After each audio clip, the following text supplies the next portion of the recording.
Banking and business economics department के MCom final के सभी स्टूडेंट्स को मेरा नमस्कार। आज से हम नए सेशन की शुरुआत कर रहे हैं। इसमें सेकंड पेपर है आपका फाइनेंशियल मैनेजमेंट का। इस पेपर के फर्स्ट चैप्टर के पार्ट को आज हम देख रहे हैं। जैसा कि आप सभी जानते हैं, कोविड-19 की वजह से हम ऑनलाइन स्टडी पर कुछ ज़्यादा अपना फोकस रखेंगे। उसी के थ्रू आपको अपनी स्टडी करनी है। इसलिए हम पूरी कोशिश करेंगे कि आपको जो भी पढ़ाया जाए वह पूरी तरह से आपके अकॉर्डिंग हो, आपकी समझ में हो। चलिए अब हम कंसेप्ट से शुरू करते हैं।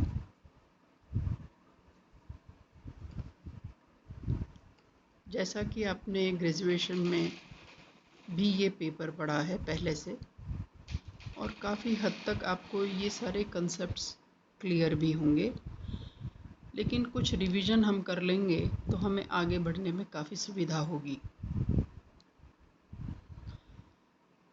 सामान्य तौर पर हम वित्तीय प्रबंध को एक इस तरह से देखते हैं कि जब एक फर्म अपनी शुरुआत करती है, स्थापना के समय वहीं से एक वित्तीय प्रबंधक का कार्य शुरू हो जाता है।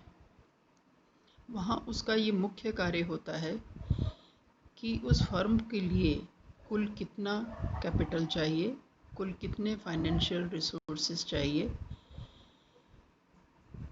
उसको कैपिटलाइजेशन के पार्ट पर देखा जाएगा। उसके बाद फिर ये देखा जाएगा कि ये रिसोर्सेज कहाँ से लिए जाएं या फंड्स कैसे कलेक्ट किए जाएं, उनका फर्म के डिफरेंट डिपार्टमेंट्स में कैसे अलोकेशन किया जाए और कैसे यूटिलाइजेशन किया जाए। इन सब चीज़ों को जो भी व्यक्ति देखता है वह फाइनेंशियल मैनेजर है, और जो ये प्रक्रिया है यह फाइनेंशियल मैनेजमेंट कहलाती है। तो वित्तीय प्रबंध कोई एक विशेष शाखा नहीं है, बल्कि यह एक व्यावसायिक प्रबंध का ही हिस्सा है, जिसका मुख्य रूप से संबंध है वित्तीय रिसोर्सेज के नियोजन और नियंत्रण से। यदि प्लानिंग अच्छी होगी तो उन रिसोर्सेज का अलोकेशन प्रॉपर होगा, और अलोकेशन प्रॉपर होगा तो यूटिलाइजेशन अच्छी तरह से किया जा सकेगा, और यूटिलाइजेशन होगा तो फर्म के ऑब्जेक्टिव्स को पूरा किया जा सकेगा। जो नॉर्मली हम ये मानते हैं कि जो भी फर्म के संस्थापक हैं, जो प्रमोटर्स हैं, जो ऑनर्स हैं, उनकी संपत्ति में इजाफा हो और किसी भी तरह के मिसयूज़ को नियंत्रित किया जा सके। इस पूरी प्रक्रिया को जब मूल रूप से देखा जाता है तो वही फाइनेंशियल मैनेजमेंट के कंसेप्ट में आता है। अब नेचर ऑफ फाइनेंशियल मैनेजमेंट, वित्तीय प्रबंधक की प्रकृति कैसी है, किस तरह से हम इसको जानते हैं, उसके मुख्य रूप से 4-5 बिंदु हम डिस्कस करेंगे। जैसे कि शुरू में भी मैंने कहा, यह व्यावसायिक प्रबंध का ही हिस्सा है, अंग है। जैसे किसी भी बिजनेस को चलाने के लिए उसकी पूरी मैनेजरियल एक्टिविटीज़ परफॉर्म की जाती हैं, उन्हीं में से वित्तीय प्रबंध एक प्रमुख हिस्सा है। प्रमुख इसलिए है क्योंकि किसी भी फर्म में पूंजी एक महत्वपूर्ण और बहुत ही स्केर्स रिसोर्स होती है, जिसका कलेक्शन करना, कंट्रोल करना, प्लानिंग करना सबसे महत्वपूर्ण होता है, क्योंकि पूंजी की लागत का भुगतान या उसकी कॉस्ट का पेमेंट एक फर्म को करना ही होता है, तभी वह लाभ कमाने की ओर आगे जा पाती है। दूसरे बिंदु को हम देखें, एक कंटिन्यूअस एडमिनिस्ट्रेटिव फंक्शन, एक निरंतर चलने वाली प्रशासनिक व्यवस्था या कार्य। फाइनेंशियल मैनेजमेंट में ये मुख्य रूप से बात की जाती है कि जब तक संस्था कार्य करेगी या जब तक संस्था का जीवन काल होगा तब तक फाइनेंशियल मैनेजमेंट के सभी कार्यों को पूरा किया जाएगा। इसलिए इसमें किसी भी प्रकार की कोई रुकावट नहीं आती या नहीं आनी चाहिए, तभी फर्म अपने ऑब्जेक्टिव्स को फुलफिल कर पाएगी। Scientific and analytical process financial management में एक वैज्ञानिक और विश्लेषणात्मक प्रक्रिया होती है।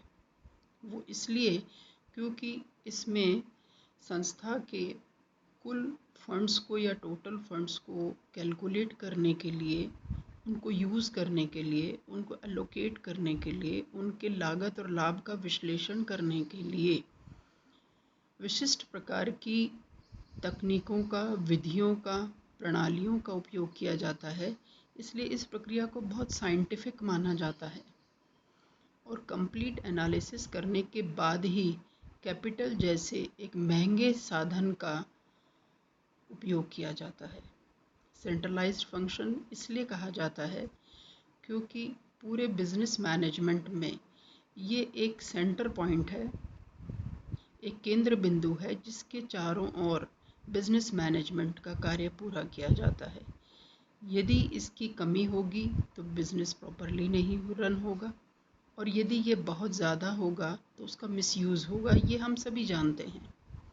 इसलिए इस कार्य को किसी को डेलीगेट नहीं किया जाता, अपितु फाइनेंशियल मैनेजर ही इसके लिए पूर्ण रूप से लाइबल माना जाता है, मुख्य प्रबंधक के बाद।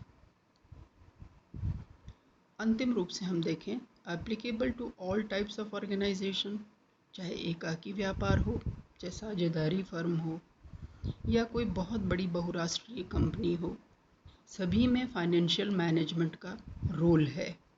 वो इसलिए है क्योंकि बिजनेस छोटा, बड़ा, मध्यम आकार का या बहुत सूक्ष्म आकार का हो, किसी भी प्रकार का हो, चाहे वह सर्विस इंडस्ट्री हो, चाहे मैन्युफैक्चरिंग इंडस्ट्री हो, सभी प्रकार के उपक्रमों में या फर्म्स में या संगठनों में, उन सभी में पूंजी का उपयोग किया जाता है और जहाँ पूंजी है वहाँ वित्तीय प्रबंधक की भूमिका होती ही है। उसको किसी भी प्रकार से हम अवॉइड नहीं कर सकते। ऑब्जेक्टिव्स ऑफ फाइनेंशियल मैनेजमेंट, वित्तीय प्रबंधक की क्या भूमिका है, क्या ऑब्जेक्टिव है, वह क्यों इतना महत्वपूर्ण माना जाता है।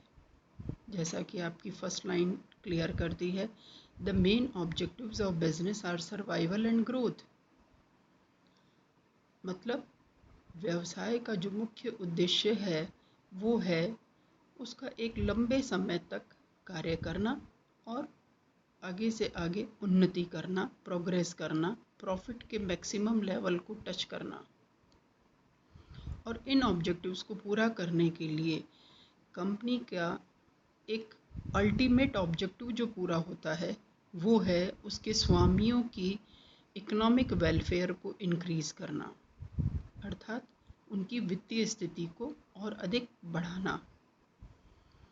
बेसिकली हम ये मानते हैं कि एक बिजनेस फर्म दो प्रकार के ऑब्जेक्टिव्स को लेकर चलती है, या दो क्राइटेरिया हैं फाइनेंशियल मैनेजमेंट के ऑब्जेक्टिव्स को डिसाइड करने के। प्रथम है प्रॉफिट मैक्सिमाइजेशन और द्वितीय है वेल्थ मैक्सिमाइजेशन। प्रॉफिट मैक्सिमाइजेशन को हम हिंदी में कहते हैं लाभ का अधिकीकरण या लाभों को अधिकतम करना। दूसरा है वेल्थ मैक्सिमाइजेशन, यानी संपदा का अधिकीकरण या संपदा को अधिकतम करना।